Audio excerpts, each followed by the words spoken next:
विश्वास है तो कंकर में शंकर है, विश्वास है तो खंबे में नरसिंह भगवान है, विश्वास है तो जल में गंगा है, गंगा जल, और विश्वास नहीं तो कोई।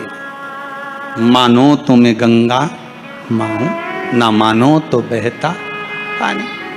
अब ये तो आपके ऊपर है, आप चाहें तो बहुत दूर जाकर भगवान को ढूंढना चाहोगे, और नहीं तो आपके ही पास में, आपके ही घर में, आपके ही करीब में, आपके ही हृदय में शिव तत्व बैठा है, शंकर विराजमान।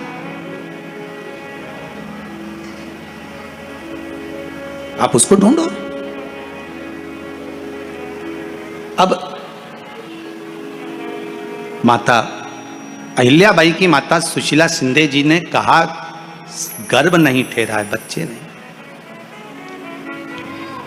श्री मनकोजी शिंदे ने कहा क्यों चिंता करती है, काय का टेंशन, काय की चिंता। मेरा उघड़दानी मेरा भोलेनाथ कभी खाली नहीं छोड़ता।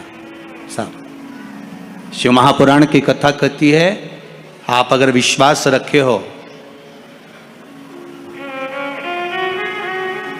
सफेद आंकड़े की जड़,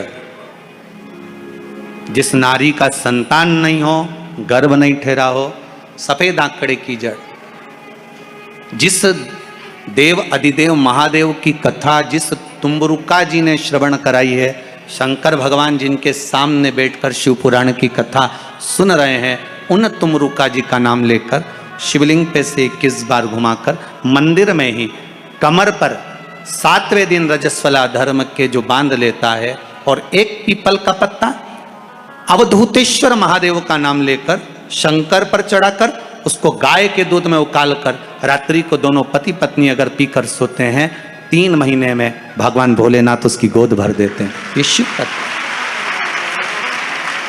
शंकर देता जरूर है।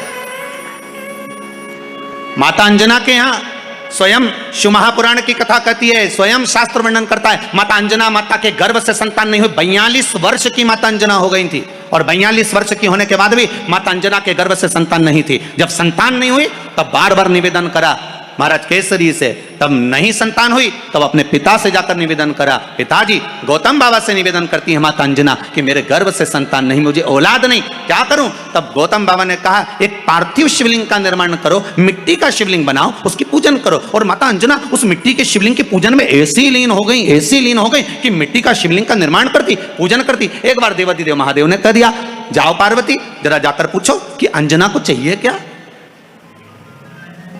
अंजना माता को चाहिए क्या।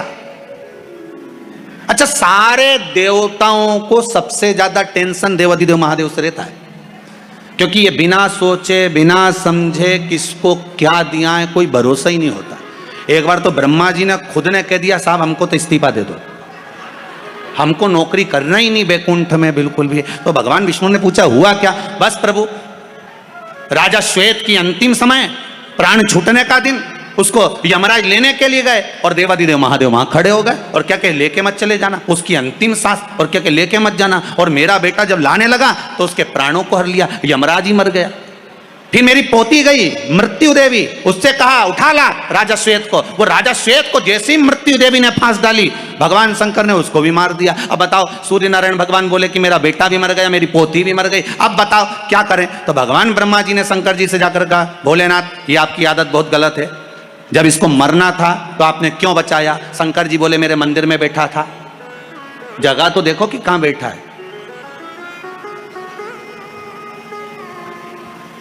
ब्रह्मा जी ने भगवान विष्णु से कहा हमको ये काम नहीं करना, आप तो हमारा इस्तीफा स्वीकार करो। भगवान विष्णु ने शंकर जी से कहा भोलेनाथ जी अब इनके बेटे को, सूर्य नारायण के पुत्र को और पोती को जीवित करो। शंकर भगवान करे एक शर्त पर जीवित करूंगा, जहां मेरा भजन हो रहा हो, जहां मेरी कथा हो रही हो, अगर कोई महामृत्युंजय मंत्र का जाप कर रहा हो, श्री शिवाय नमस्तुभ्यम जप रहा हो, शंकर का पंचाक्षर मंत्र नमः शिवाय जप रहा हो, शंकर जी कहते हैं उस समय पर मृत्यु उसको ना घेरे। तो इतने में सूर्य नारायण भगवान कहते हैं शपथ लेता हूं, संकल्प लेता हूं, जहां आपका नाम होगा, अगर पृथ्वी पर कोई मरने का भी समय आ गया तो पहले आपसे पूछा जाएगा उठा ले, तुम बोलोगे तो बात दूसरी है। शंकर जी बोले हम बताएंगे तो उठाना, हम बोल दें अगर ये शंकर जी का नाम जप रही है और पड़ोसन नहीं जप रही है तो हम इशारा कर देंगे बाजू वाली को उठा लो। तुम टेंशन मत ले।